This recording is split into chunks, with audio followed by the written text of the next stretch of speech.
खुलुमबाय नोंथांमोनखौ आंनि माय बड' गाइड इउटुब चेनेलाव फिन खनसेबाव बरायनाय जाबाय। लोगोफोर दिनैहाय जोङो आसाम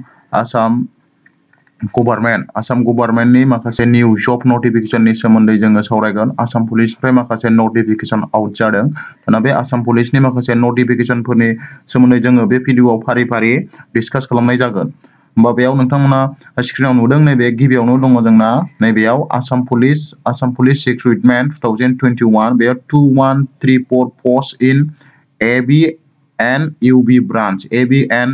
ब्रान्चआव गासै जोंना बेसेबां 2134 ता गासै पोस्ट ओंखारदों। होमबा बे पोस्टनि सोमोन्दै जोङो बे भिडिअआव डिटेइलै सावरायगोन। बेखौ एप्लाइ खालामनायनि जोंना स्टार्ट डेटआ नैबेयाव होखादों 10 डिसेम्बरनिफ्राय जागायनानै जोंहा लास्ट डेटआ 9 जानुवारि 2022 बे नोंथांमोना अब्ला बे भिडिअआव बे पस्टनि डिटेल्सखौ मोजाङै नायनानै लादो। लोगोसे डिसक्रिपसनाव बेखौ एप्लाइ खालामनायनि आरो अफिसियेल साइटनि लिंक होनाय दङ। नोंथांमोना अफिसियेल साइटआव थांनानै बेखौ मोजाङै क्लियारलि फरायनानै लानो हागोन। दाना 2 नम्बराव दंबावो जोंहा रिक्रुटमेन्ट फर 306 पोस्ट अफ साब इन्सपेक्टर ब्रान्च इन आसाम पुलिस आरो जोंना मा ओंखारबावदों जोंना साब इन्सपेक्टरनि पस्टबो ओंखारबावदों। गासै पस्टआ खयथा दङ 306 ता पस्ट। ओमफ्राय बिनिबो एप्लाइ खालामनाय डेटआ बे 10 तारिखआनो आरो लास्ट डेटआबो बे 9 जानुवारि 2021 अब्ला बिनि सोमोन्दैबो नोंथांमोना चेक आउट खालामदो गाहायनि डिसक्रिपसनाव थांनानै आरो अफिसियेल लिंकआव थांनानै। ओमफ्राय नेक्स्ट 3 नम्बराव जोंना दंबावो आसाम कमान्ड' बेटालियननिफ्रायबो रिक्रुटमेन्ट ओंखारदों 2020 नि थाखाय। बेयो कनस्टेबल पस्ट जागोन। गासै टटेल पस्टआ बेयाव दङ 2450 था पस्ट दङ। बेयावनोबो एप्लाइ खालामनाय एबा एप्लाइ स्टार्टआ मालानिफ्राय जागोन 13 डिसेम्बर 2021 निफ्राय बे स्टार्ट जागोन एप्लाइ खालामनाया। लोगोसे लास्ट डेटआ बेना जागोन 12 जानुवारि 2022 आव। अब्ला नोंथांमोनाबो बिनि सोमोन्दै बे भिडिअआव मोजाङै नायदो आरो लोगोसे डिसक्रिपसनाव थांनानै चेक आउट खालामदो अफिसियेल साइटआव। अब्ला फैदो जों भिडिअखौ फारि फारि आচ্ছা गिबियाव जोङो मा आसाम पुलिस रिक्रुटमेन्ट 2021 एबा 2134 पोस्ट इन एबी एन्ड इउबी ब्रान्चनि बिनि डिटेलखौ जों नायनानै लानोसै। जोंहा पस्टनि नेमा जोंहा कनस्टेबल एबी एन्ड इउबी गासै टटेल पस्टआ दङ जोंहा 2134 नस। ओमफ्राय क्वालिफिकेसना जोंना बेसेबां जानांगौ 12 पास जानांगौ। बेयाव जब टाइप जाबाय गभर्नमेन्ट जब एप्लिकेसन बेयाव लानाय नङा। ओमफ्राय एप्लाइ खालामनायनि मडआ बेयाव अनलाइन जागोन। ओमफ्राय एप्लाइ खालामनायनि स्टार्ट डेटखौ नायनोसै। एप्लाइ स्टार्ट फ्रम 10/12/2021 मानि 10 डिसेम्बरनिफ्राय बे जागायनानै लास्ट डेटआ अबेसिम 9 जानुवारि 2022 सिम बेयो थागोन। दानिया फैदो बिनि माखासे डिटेल्सफोरखौ जों फारि फारि नायलांबावनोसै। बेयाव जोंहा आसाम पुलिस रिक्रुटमेन्ट 2021 डिटेल्सआव दङ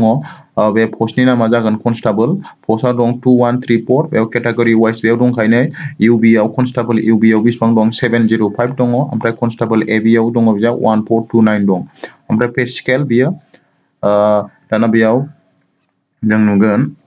एलिजिबिलिटि क्राइटेरिया बेयाव एज लिमिटआ जोंहा मा जायफोरा 18 निफ्राय 25 इयार्ससिम 18 निफ्राय 25 इयार्ससिमाव बेखौ जोंहा मा एप्लाइ खालामनो हागोन। एज लिमिटआ बिसिम आरो जायफोरा एसटी केटेगरि आरो माखासे केटेगरियाव गोग्लैयो बिसोरनि थाखाय माखासे एज रिलेक्सन होनाय जादों। बे रिलेक्सन वाइज केटेगरि वाइजखौ जों बेयाव नायलांबाय। एसटी एससी आरो एसटी प्लेनफोरनि थाखाय 5 इयार्स मानि मथा-मथि जोङो 30 इयार्ससिमाव बेखौ एप्लाइ खालामनो हागोन। ओमफ्राय माखासे ओबीसी फोरनि थाखाय नायनानै लादो नै 3 इयार्स बिदि दङ बे। ओमफ्राय इडुकेसन क्वालिफिकेसननि सोमोन्दै बुंबा जोंहा बे पस्टखौ एप्लाइ खालामनो थाखाय जोंहा आनआर्म ब्रान्चआव मा नांगोन ओचएस नङाबा जोंहा क्लास 12 खौ पास जानाय जानांगोन। लोगोसे आर्म ब्रान्चआव जोंना एबीआव एबा बेसेबां जानांगोन मेट्रिक पास एबा एसएसएलसी एग्जामखौ जोंहा उथ्रिनाय जानांगोन कि क्वालिफिकेसना बेनो। इउबीनि थाखाय जोंना क्लास 12 पास जानांगोन। ओमफ्राय एबीनि थाखाय जोंना मा 10 पास जानाय जानांगोन। दाना बेयाव माखासे फिजिकेल स्टेन्डार्डफोरनि बेयाव माखासे डिटेल्स होनाय दं। नोंथांमोना बेखौ डिसक्रिपसनाव थांनानै बेनि अफिसियेल लिंकआव थांनानै मोजाङै फरायनानै लादो। ओमफ्राय बेखौ एप्लाइ खालामदो। बा आपलोड खालामनांगौ एबा रिक्वायर्ड डकुमेन्ट टु आपलोड मा डकुमेन्ट नांगोन बेयाव नायदो पासपोर्ट फटोग्राफ सिगनेचार ओमफ्राय एसएसएलसी एडमिट कार्ड एसएसएलसी एबा एचएस पास सार्टिफिकेट नांगोन एन्ड मार्कशीट नांगोन ओमफ्राय इमप्लयमेन्ट एक्सचेन्जआ मास्ट नांथारगोन बेखौ जायफ्रा दासिमबो इमप्लयमेन्ट एक्सचेन्ज रेजिस्ट्रेसनखौ खालामनानै लायाखै बिथांमोना आंनि भिडिअनि डिसक्रिपसनाव लिंक होनाय दङ बेयाव थांनानै एप्लाइ खालामनानै लानो हागोन बिनाव कास्ट सार्टिफिकेट थाथारनांगोन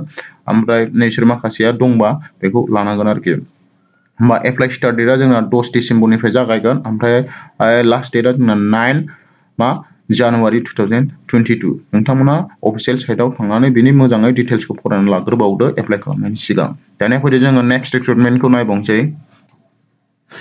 आच्छा दानिया फैबाय जोङो नेक्स्ट रिक्रुटमेन्टआ जोंना आरो मोनसे मा ओंखारबावदों नैबे 2 नम्बराव जोंना ओंखारदों नैबे माबायाव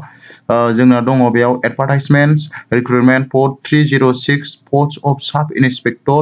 आर्म ब्रान्च इन आसाम पुलिस माने साब इन्सपेक्टरनिबो रिक्रुटमेन्ट ओंखारबावदों जोंना होमबाबो जोङो साब इन्सपेक्टरनि रिक्रुटमेन्टनि सोमोन्दै जोङो बेयाव मोजाङै डिटेल्सआव नायनोसै बेयाव मा नांगौ क्वालिफिकेसना बोरै बेखौ जोङो नायनोसै होमबा जों नैबे एडभार्टाइजमेन्टआव थुदो उनाव बेयाव फैबाय नै एडभार्टाइजमेन्ट मा रिक्रुटमेन्ट फर 306 पोस्ट अफ साब इन्सपेक्टर आर्म ब्रान्च इन आसाम पुलिस बेयाव साब इन्सपेक्टरनि थाखायबो बेयाव होदों जोंना मा टोटल पोस्टआ दङ बे 306 पोस्ट दं ओमफ्राय बेयो अनलाइन एप्लिकेशन खालामनाया जोंना स्टार्ट जागोन मालानिफ्राय 10 डिसेम्बरनिफ्राय जागायनानै बेयो लास्ट डेटआ 9 जानुवारि 2022 सिम थागोन अब्ला नायदो जोंहा बेयाव पोस्ट कैटेगरी वाइसै जोंहा बेसेबां होनाय दं जेनेरेलफोरनि थाखाय पोस्टआ होनाय दं 126 ओबीसी ओबीसीफोरनि थाखाय 83 एससी नि थाखाय 21 ओमफ्राय एसटी हेल्थनि थाखाय 15 ओमफ्राय एसटी प्लेननि थाखाय बेसेबां 31 जोंनि थाखाय बेसेबां होनाय दं 31 ओमफ्राय ईडब्ल्यूएस नि थाखाय 30 गासै टोटल 306 बेयो दाना बेनि एलिजिबिलिटी क्राइटेरियाखौ जों नायबा नुगोन एलिजिबिलिटी क्राइटेरिया नेशनेलिटी जानांगोन एप्लाइ खालामग्राया दानिया बेयाव एज लिमिट होनाय दङ एज लिमिटआ बेसेबां candidate should not be more than 26 इयारनि गोजौआव जानो मोननाय नङा एन्ड लेस देन 20 इयार्सनि खम जानो मोननाय नङा बे ओमफ्राय एज रिलेक्सनाव जोंना बेयाव एसटी फोरनि थाखाय जोंना बेसेबां होनाय दं 5 years in respect of candidate belonging to SC ST plain and ST hill जोंना बेसेबां रिलेक्सन मोनगोन 5 इयार होमबा जोंना 26 आव 5 दाजाबबा जोंना बेसेबां जागोन 31 बैसोसिम जोङो बेखौ एप्लाइ खालामनो हागोन आरोखि अब्ला बयबो एप्लाइ खालामबानो जाबाय दानिया आरो गुबुन ओबीसी आरो ओबीसी कैटेगरीनि थाखाय रिलेक्सना बेसेबां 3 इयार्स दङ दाना एडुकेशन क्वालिफिकेशना बेसेबां जानांगोन एडुकेशन क्वालिफिकेशना बेयाव होनाय मथे जोंना मा जानांगोन ग्रेजुवेट जानांगोन बिथाङा द candidate mast B A graduate in arts science commerce graduate जानांगोन बिथाङा ओमफ्राय बेयाव माखासे फिजिकल स्टेन्डार्डफोर होनाय दङ मेडिकेल स्टेन्डार्डफोर नोंथांमोना बेखौ अफिसियेल साइटनिफ्राय फरायनानै लानो जाबाय लिंकखौ आंनि डिसक्रिपसनाव होनाय दङ नोंथांमोना थांनानै बेखौ फरायनानै लादो ओमफ्राय हाउ टु एप्लाइ नोंथांमोना नैबे साइटआव थांनानै एप्लाइ खालामनांगोन 10 तारिखनिफ्राय जागायगोन दानिया बेयाव फैबाय माखासे डकुमेन्ट मा डकुमेन्ट नांगौ नोंथांमोना अफिसियेल साइटआव थांनानै फरायनानै लादो एप्लाइ खालामनायनि सिगां बिनावहाय एप्लाइ खालामबानो जाबाय बेयाव डकुमेन्टनि बाथ्रा बुंनाय दं बेयो सेलेक्शन प्रोसिडिउरा जोंना गिबियावनो मा रिटेन एग्जाम जागोन नै बेयाव होनाय दंखायनो दा written test will be 100 marks and will be completely OMR based there will be 100 question and each question will be 1 mark माने and there will be negative marking half mark for each wrong answer जोंना गिबियावनो मा जाग्रोगोन जोंना written test जागोन 100 माने written test मोनफ्रोमबो गेबें फिननायनि थाखाय 1 मार्क मोनगोन आरो मोनफ्रोम नेगेटिभ फिननायनि थाखाय हाफ मार्क दानजागोन आरोखि बेयाव जोंना सिलेबासाबो बेयाव होनाय दंखायो दा question will be set in 3 part मा लजिकल रिजनिंग दं एडुटिव दं and comprehensive and method relating to history and culture of Assam बे सिलेबास नोंथांमोना बे सिलेबासखौबो कभार खालामखा दानिफ्रायनो बे होमबा दा question paper for written exam will be in the following language दाना रिटेन एग्जामा जोंना मा लैंग्वेजनि सायाव जागोन एसामिस बड' बेंगली इंलिश बेनि सायाव जागोन आरोखि बिनि उनावहाय जोंहा रिटेन एग्जामाव क्वालिफाइ जाखांनायनि उनावहाय जोङो फिजिकल टेस्ट आरि बेफोर जालांजोबसिगोन आरोखि मोनसे फिजिकल एफिशिएन्सि टेस्ट बिसोर जालांजोबसिगोन अब्ला नोंथांमोना बेखौ एप्लाइ खालामनानै लाबानो जाबाय आसाम कमान्ड' बेटालियन रिक्रुटमेन्ट 2022 बेनि थाखाय कनस्टेबल पस्टनि थाखाय जोंहा 2450 पस्टआ दङ दाना जों बे पस्टनि सोमोन्दै फारि फारि फरायलांसै फैदो बेयाव पस्टनि नेमा जाबाय कनस्टेबल टोटेल पस्टआ दं बेयाव 2450 ओमफ्राय क्वालिफिकेशना जोंहा बेखौ एप्लाइ खालामनो थाखाय अनलि मा मिनिमाम 10 स्टैंडार्ड जानांगौ आरोखि थारमाने 10 पास जानांगौ बे ओमफ्राय रिक्रुटमेंट बोर्डआ बेना मा स्टेट लेवल पुलिस बे रिक्रुटमेंट बोर्ड एप्लाइ डेटआ बेना मालानिफ्राय जागायगोन 13 डिसेम्बरनिफ्राय बेयो जागायगोन 13 डिसेम्बरनिफ्राय जानुवारि लागै बे थागोन एप्लाइ मोडआ बे अनलाइन एप्लाइ खालामनांगोन नोंथांमोन दाना फैदो जों बिनि थाखाय मा डकुमेन्टफोर नांगौ बेखौ फारि फारि नायलांसै लास्ट डेटआ होनाय दंखायो नै लास्ट डेटआ जोंना 12 जानुवारि जब लकेशना बेना अनलि आसामावल' जागोन अब्ला बेसेबां मा दं बेखौ नायलांबावसिदों बेयाव होनाय दं नै कनस्टेबल एबि मेल एन्ड ट्रान्सजेन्डारनि थाखाय बेयाव 2220 पस्ट दङ ओमफ्राय कनस्टेबल एबि फेमेलनि थाखाय बेयाव 180 टा पस्ट ओमफ्राय नार्सिंफोरनि थाखाय जोंना बेसेबां दङ 50 टा पस्ट दङ आरो बे ओमफ्राय बेयाव पे स्केलआ नोंथांमोना बेखौ नायनानै लादो नै पे स्केलआ एसेबांखिनि होनाय दङ दा नेक्स्टआव एडुकेशन क्वालिफिकेशननि बाथ्रा बुंबा जों बेयाव बेखौ एप्लाइ खालामनो थाखाय जोंना एडुकेशन क्वालिफिकेशना मिनिमाम मा जानांगोन 10 पास जानांगोन एबा एसएसएलसी एग्जामिनेशनखौ पास जानाय जानांगोन आरो जायफोरा नार्सिंनि थाखाय एप्लाइ खालामगोन बिथांमोना मा नार्सिं डिप्ल'मा थाथारनाय जानांगोन आरोखि नार्सिं डिप्ल'मा थाथारनाय जानांगोन ओमफ्राय दानिया फैदो जोंहा बैसोनि बाथ्रा बुङोब्ला जोंना एज लिमिटआ जोंना जागोन 18 इयारनिफ्राय जागायनानै मिनिमाम 18 जानांगोन 18 नि लस जानो मोननाय नङा 18 निफ्राय जागायनानै मेक्सिमाम 21 इयार्स सिम जानांगोन आरोखि 18 निफ्राय जागायनानै मा 21 इयार्ससिम नाथाय माखासे एज रिलेक्सनबो होनाय थाखाय ओबीसी फोरनि थाखाय जोंना 3 इयार्स ओमफ्राय एसटी एससी फोरनि थाखाय 5 इयार्स होनबा जोङो 21 आव 5 दाजाब्ला बेसेबां 26 इयार्ससिम आव जोङो मा बेखौ एप्लाइ खालामनो हागोन आरोखि दाना एप्लाइ खालामनायजों लोगोसे मा इमप्लयमेन्ट एक्सचेन्ज रेजिस्ट्रेशन कार्डआ मास्ट थाथारनांगोन जायफोरना इमप्लयमेन्ट एक्सचेन्ज रेजिस्ट्रेशन दासिमबो बानायनानै लायाखै बिथांमोना